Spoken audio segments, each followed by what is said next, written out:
Bapak Ibu Kakak Om Tante sekalian, kenapa jadi berubah begini overviewnya ya? Kenapa jadi Grand Prix segala? Sebenarnya sih sama saja dengan review sebelum-sebelumnya, tetapi konsepnya saya ubah menjadi konsep racing antara tiga cyborg atau robot. Oke, kita mulai ya. Kita kembali lagi di rekap Grand Prix Formula 5% atau GPF 5%. Kali ini kita akan rekap keseluruhan seri ke-8, yaitu seri bulan Agustus yang sudah selesai, tetapi belum sempat kita bahas ya.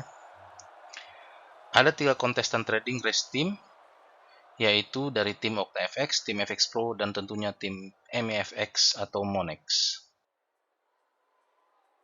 Sekilas saja saya akan jabarkan mengenai konsep Grand Prix Formula 5% ini ya. GPF 5% atau Grand Prix Formula 5% adalah race para robot trader untuk mencapai persentase income sebesar 5% secepat-cepatnya dalam satu seri, berarti dalam satu bulan. Satu seri berlangsung selama satu bulan. Satu seri terdiri dari 4 lap, yaitu 4 minggu, atau kita sebut juga 4 etape lah. Dimana sebelum-sebelumnya sudah kita bahas review-review ini, tapi dalam format yang lain ya, setiap minggu. Itulah lap-lap lomba atau etape-etape lomba dalam setiap seri. Satu musim Grand Prix terdapat 12 seri, yaitu 12 bulan.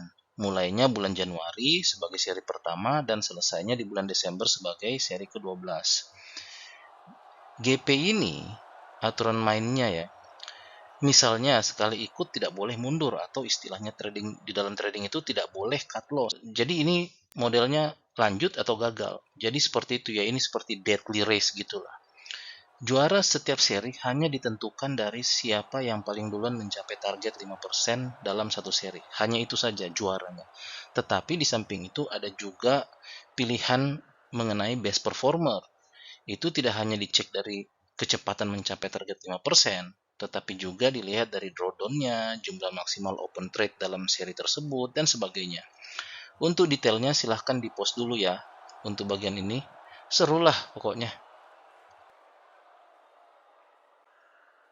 Kita masuk sekarang ke overview ke para cyborg, yaitu robot peserta race trading Grand Prix F5% ini. Pertama, yang paling tua, paling banyak udah datanya ya. Udah 1 tahun umur tradingnya, yaitu tim Cyborg OctaFX1 dengan cyborg yang bernama Blue Moon. Tim ini menggunakan pair US dollar untuk kedua slot pair yang ditawarkan. Lotnya besar-besar ya, 0,09 sama 0,06. Ya ini karena tim ini termasuk tim kaya, balance-nya paling gede ya di antara yang lain. Take profitnya juga lihat, nggak tanggung-tanggung, sampai 100 poin atau 10 pip, dan ini 5 pip ya 50 poin. Ini saya jagokan ya sebagai yang selalu akan memenangkan di setiap seri di Grand Prix ini. Ditambah lagi leverage-nya itu 500. Membuat dia itu semakin bebas bermanuver tanpa khawatir kehabisan balance karena balance-nya besar ya. Selanjutnya ada Mira sang asisten. Ini adalah tim cyborg dari MEFX atau Monex Indonesia ya. Kalau kita lihat pair yang digunakan itu adalah Euro Dollar, Euro GBP, lotnya kecil-kecil. Ya, TP-nya juga 35 points, tapi uh, ini terjadi karena memang balance mereka masih kecil ya.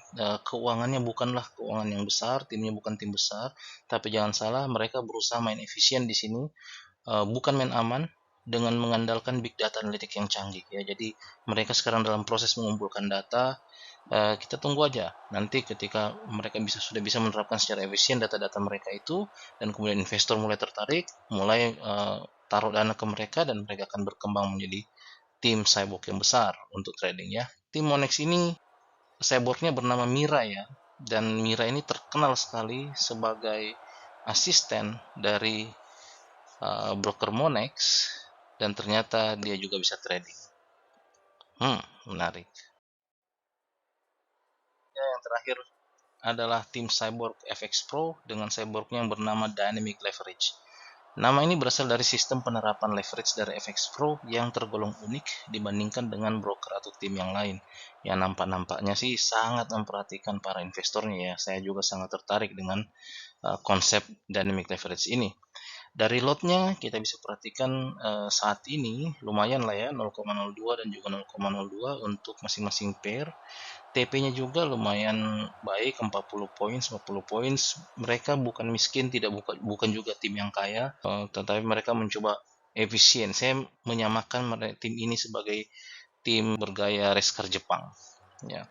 Kalau yang Okta FX1 itu muscle car Amerika gitu. Diharapkan tim merah satu ini akan lebih punya power lah dengan manuver-manuver dan konsep DCI-nya, mengingat dia punya leverage-nya itu mencapai 150 kali ya. Dan tanpa tunggu berlama-lama lagi, Bapak Ibu, Kakak adik, Om Tante sekalian, kita langsung masuk rekap hasil racing seri ke-8. Selamat menikmati. Oke, racing sudah dimulai. Ini adalah simulasi pencapaian persentase gain dari masing-masing robot hari demi hari selama bulan Agustus. Oh my god, ini si FX Pro sudah mulai melejit.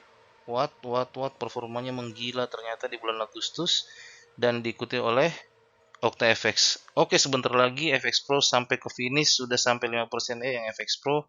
Kemudian harusnya diikuti juga oleh yang Okta FX, dan kita lihat apakah Monex juga bisa mencapai 5%.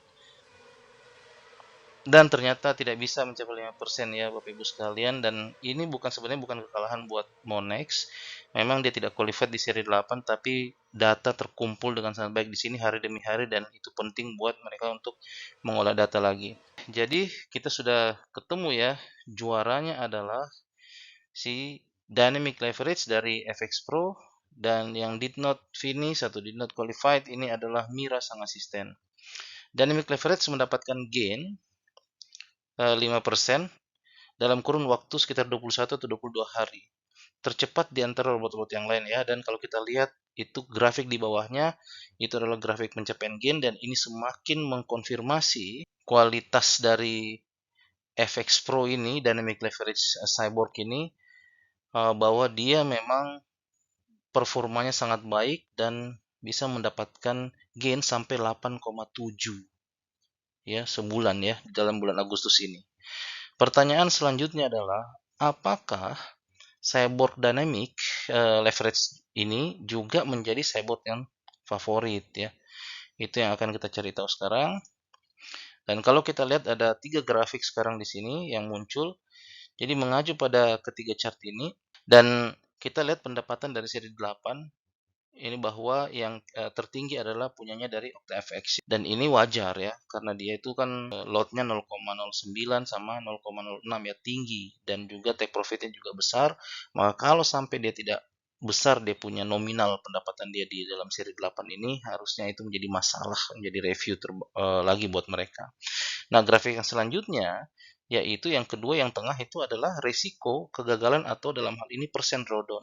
Dari sini kita bisa pastikan ya, walaupun juara, tapi dynamic leverage ini ugal-ugalan ya racingnya. Buktinya dia sampai membukukan resiko drawdown itu sampai 21%.